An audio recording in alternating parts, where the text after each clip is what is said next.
खबर दर खबर शम्स तबरेज़ कासमी के साथ। खबर दर खबर में आपका खैर मकदम है। मैं हूं आपके साथ शम्स तबरेज़ कासमी।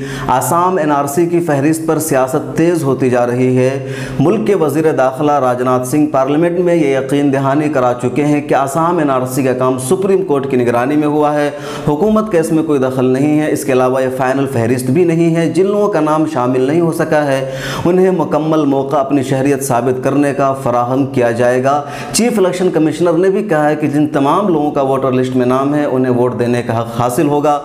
खुद एनआरसी महकमे ने भी ये वजाहत की है कि एनआरसी में 40 लाख लोगों का नाम नहीं है, लेकिन इसका मतलब ये नहीं कि वो तमाम लोग गैर मुल्की और गैर कानूनी हैं और न ही उन्हें गैर कानूनी कहने की इजाज़त दी जा सकती है। सुप्रीम कोर्ट ने भी वाज़ेह तौर पर कहा है कि 40 लाख लोग गैर मुल्की नहीं हैं, गैर कानूनी नहीं हैं, उन्हें शहरियत साबित करने का मुकम्मल मौका दिया जाएगा। लेकिन इत्तफाक देखिए कि सुप्रीम कोर्ट में जब ये बात कही जा रही थी उसी वक्त बीजेपी के कौमी सदर अमित शाह प्रेस कॉन्फ्रेंस करके कह रहे थे कि एनआरसी में जो कुछ हुआ है वो सही है, 40 लाख लोग दरअंदाज है, गैर मुल्की है, उन्हें मुल्क बदर कर दिया जाएगा।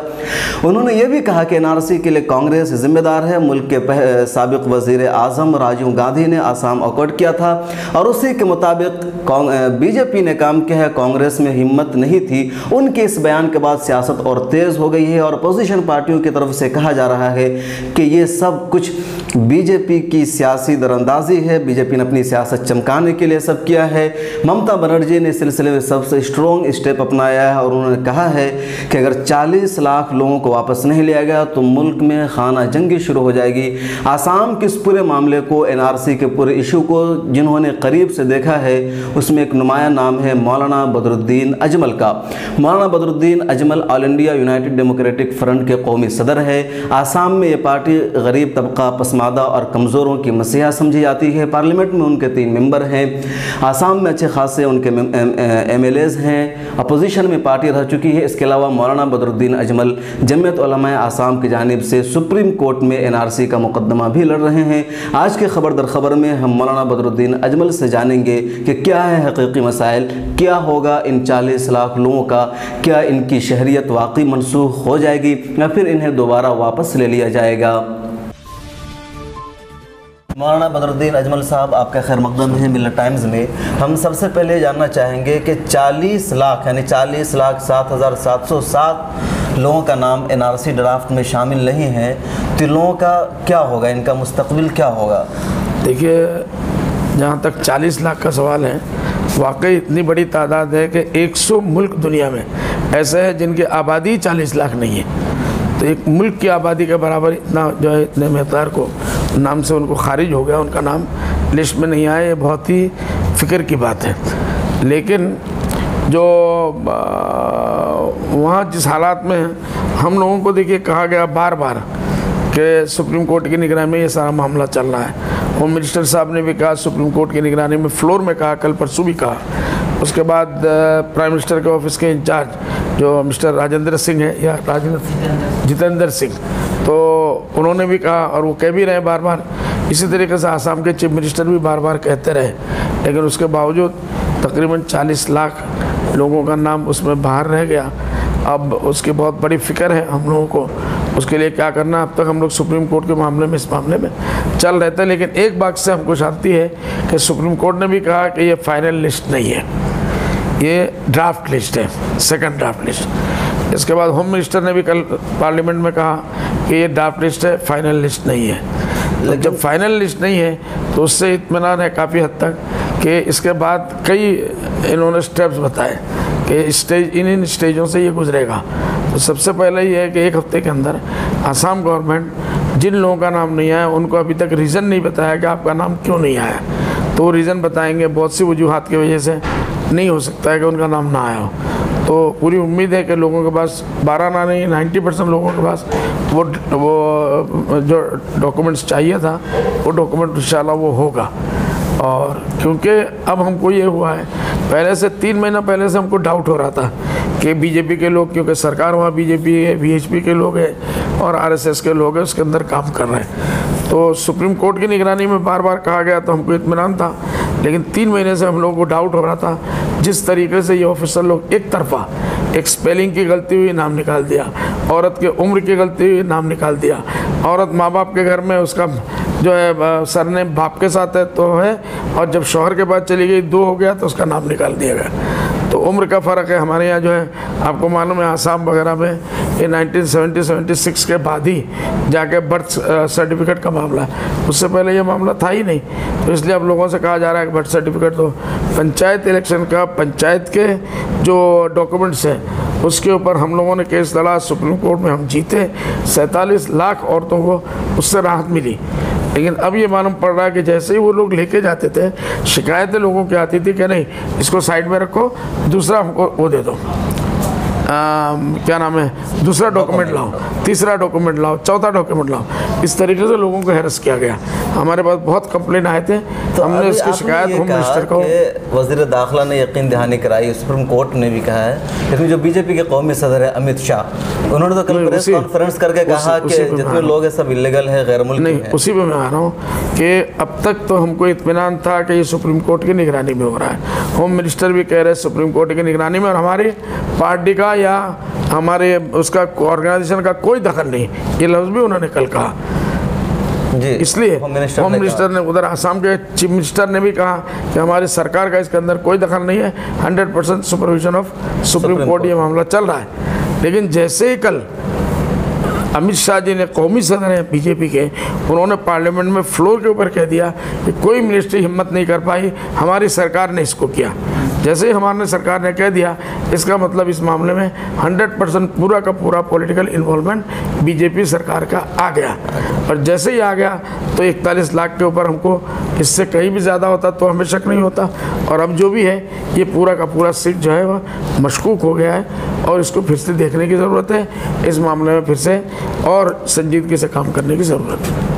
तो इसको आप कैसे करेंगे? 40 लाख लोग जो आ गए हैं उनमें खौफ और डर का माहौल है, उन्हें लग रहा है कि हमारी शहरियत छीन ली गई है। देखिए, एक तो ये है कि अभी तक हमारे पास तो कोई, क्योंकि हम लोग गवर्नमेंट में नहीं है, जो अब तक मीडिया वाले आसाम में बता रहे हैं वो ये बता रहे हैं कि इसमें 41-40 लाख में ये 65% के करीब औरतें हैं और बच्चे हैं। इसका मतलब ये मुसलमान है सब, जो वो कहना चाह रहे हैं कि बैठते हैं। अभी औरतें अगर हैं तो एक औरत का नाम मरियम निसा था, उसके हिसाब से डायरेक्ट नहीं आया। उसके शौहर का नाम अजमल अली था, तो उसके फैमिली ट्री के अंदर वो नाम ज़रूर रहेगा। उनके बेटों के साथ शौहर मर गया, बेटों के साथ फैमिली ट्री में नाम आ जाएगा, माँ का नाम आ जाएगा, किसी के दादी के हिसाब से नाम आ जाएगा। तो मुख्तलिफ़ तरीके से उन औरतों का नाम उसके अंदर आएगा, और जैसे ही औरतों का नाम आएगा तो बच्चे ऑटोमेटिकली उसके अंदर घुस जाएंगे, क्योंकि ये माइनर है, 10, 11, 12 साल के नीचे के बच्चों का जो है उसके अंदर से नाम कटा है। इसलिए हमको पूरी उम्मीद है कि इसके बाद गवर्नमेंट ने ये स्टेप दिया कि पहले जो है आप क्लेम्स एंड ऑब्जेक्ट्स कीजिए। जैसे ही गवर्नमेंट की तरफ से ये शाया होगा कि भाई आपको इत्तला दिया गया कि आपके इस वजह से आपका नाम कटा, तो पहली बात तो वो ले जाकर ड्राफ्ट दे देगा। जब वो दे देगा तो उसका नाम उसके अंदर शामिल हो जाएगा। अगर नहीं हुआ तो क्लेम्स एंड ऑब्जेक्ट कीजिए, आप जाइए, आप ये कीजिएगा भाई हमारा नाम क्यों कटा, और कटा है तो क्या वजह है। हमारे पास ये दलाइल, ये पुरुष 16 तकरीबन सर्टिफिकेट्स हैं ऐसे जो सुप्रीम कोर्ट ने कहा कि इसको मानना चाहिए। इनमें से कोई भी एक आदमी दे देता है तो उसको मान लेना चाहिए कि वो भारतीय नागरिक है। लेकिन ऐसा हुआ नहीं, फील्ड में लोगों को बहुत परेशान किया गया, बेहिसाब परेशान किया गया। तो अब मौका है उनको फ्री टाइम के हिसाब से। इसीलिए ये जो टाइम क्लेम एग्जीक्यूटिव का है, ये 1 महीने का टाइम दिया है हमारी पार्टी ने, जमीयत उलमा ने। हम लोगों ने डिमांड दिया कि इसको 2 महीने का किया जाए। 2 महीने का तकरीबन 40 लाख लोगों का मसला है, वो 1 महीने में किसी तरीके से नहीं होगा।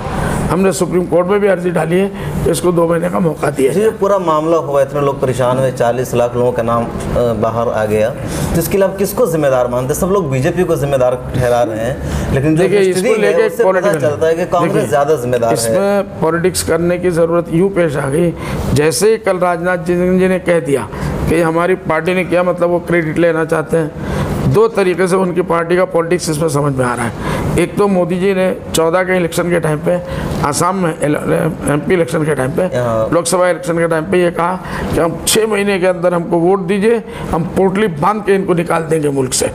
तो लोगों ने खूब ताली बजाई और उनको वोट भी दे दिया।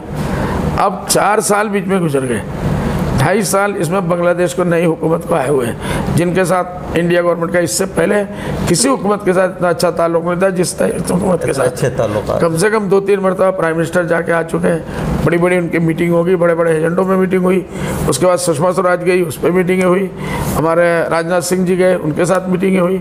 लेकिन बांग्लादेश का गवर्नमेंट ये कहती है कि हमारे साथ 17 मीटिंगों में किसी एक में भी एक एजेंडा तक नहीं लाया गया कि हमारे यहाँ इतने लोग आपके बंगाल के हैं, बांग्लादेश के।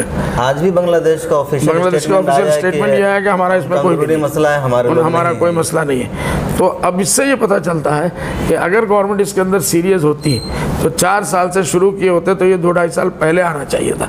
आज जो हंगामा हो रहा है, आज इसलिए हंगामा हो रहा है अमित शाह की वजह से मैं कह रहा हूँ, उनके कहने से यह पता चला हम नींद से जाके वो ये तो पॉलिटिक्स चल रही थी, क्योंकि उनको तो कंटिन्यूसली काम करते हैं तो बांग्लादेश सरकार, क्योंकि ये जो लोग हैं आप खाली बांग्लादेश कह देंगे तो ऐसा नहीं चलेगा। फॉरेन कंट्रीज़ के साथ अगर आपकी टेरिटरी होती है, उनके साथ एग्रीमेंट होते हैं, उनके लोग अगर आपके पास आएंगे, आपके लोग उनके पास जाएंगे, तो एक दूसरे को कैसे आदान प्रदान करेंगे, इस किस्म की कोई चीज़ बांग्लादेश के साथ नहीं हुआ।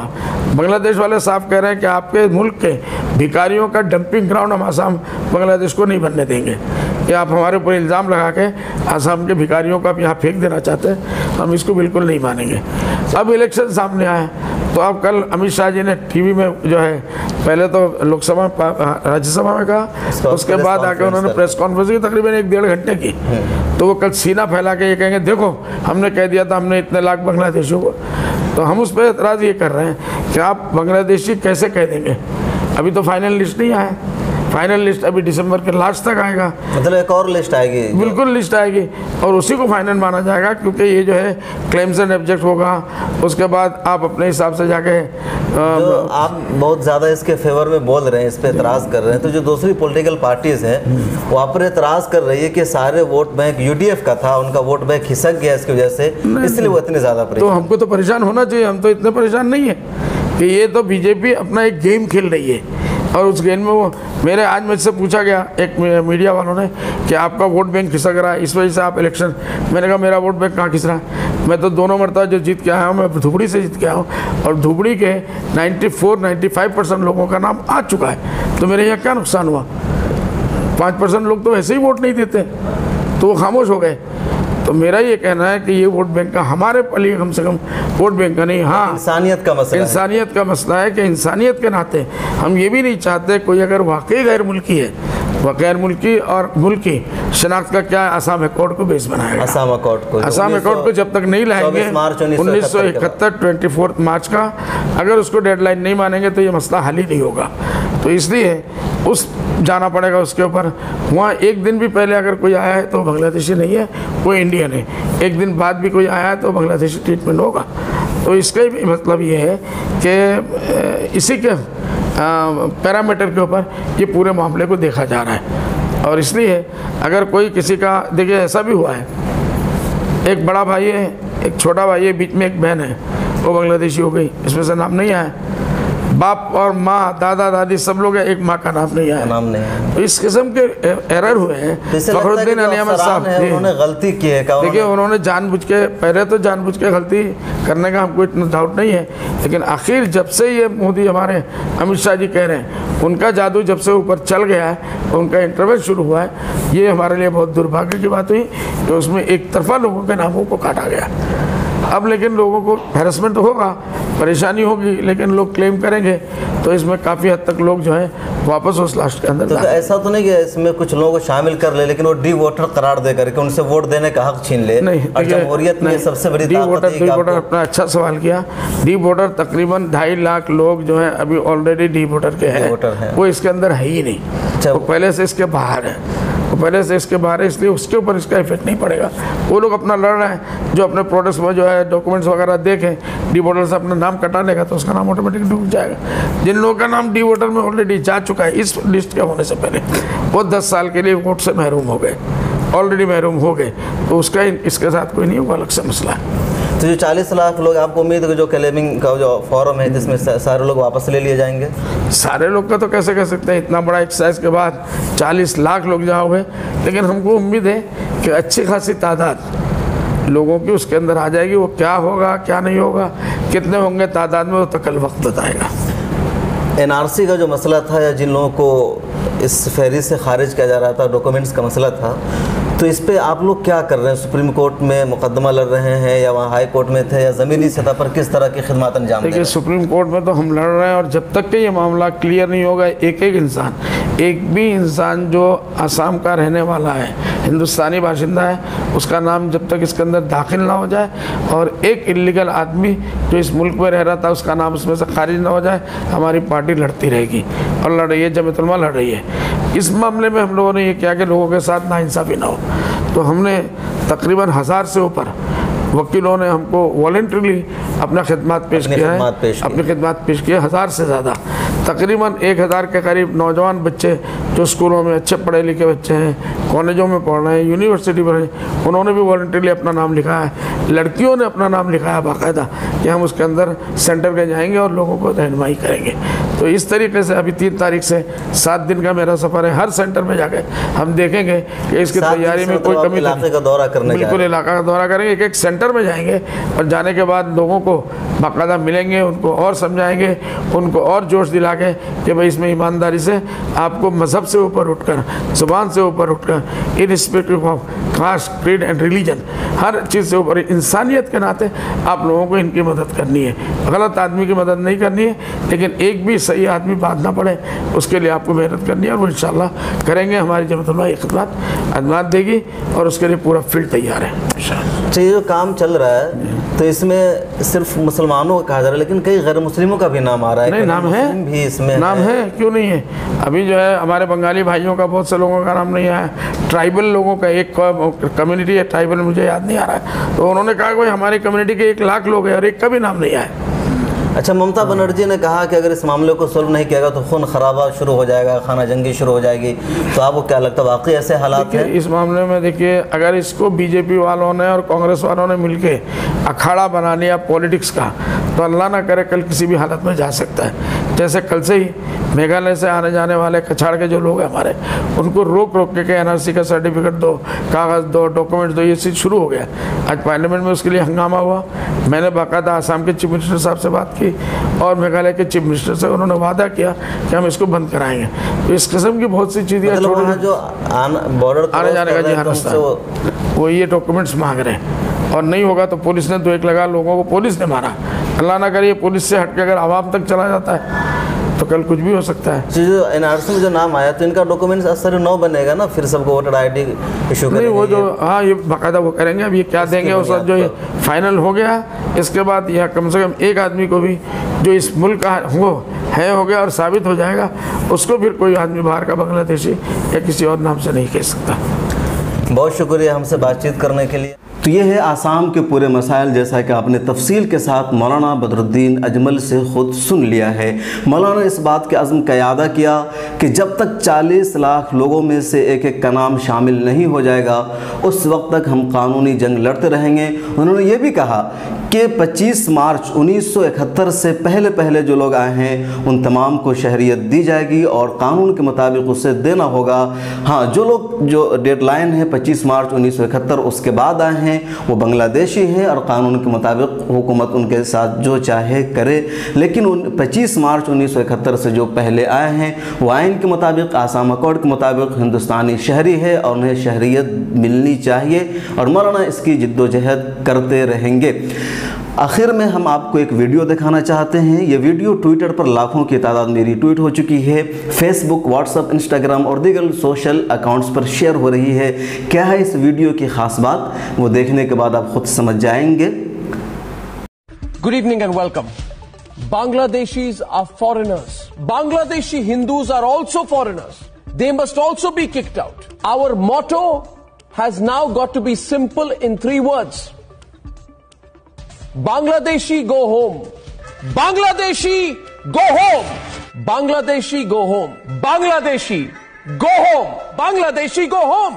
Bangladeshi, go home. Bangladeshi, go home. I want Badruddin Ajmal to say one thing on my program tonight. मैं चाहता हूं आप सिर्फ 3 शब्द हमारे प्रोग्राम पर कहे आज. Bangladeshi go home. आप आज कहिए प्रोग्राम पर बांग्लादेशी गो होम, और मैं उस क्लिप को वायरल कर दूंगा. आप बोलिए इसको. आप सिर्फ बोलिए आज प्रोग्राम पर 3 शब्द बोलिए. आप बोलिए बांग्लादेशी गो होम. बांग्लादेशी वापस जाओ. डिक्टेट कीजिए, फिर मैं बोलता हूँ. मैं कह रहा हूँ बांग्लादेशी गो होम. आप बोलिए. एक भी बांग्लादेशी अगर है तो आप बोलिए बांग्लादेशी गो होम. नहीं, मैंने सुना नहीं. Bangladeshi go home. बांग्लादेशी অসমৰ পৰা যোৱা. আমি তো আসামে में भी बोलता हूँ. Bangladeshi go home. ये क्या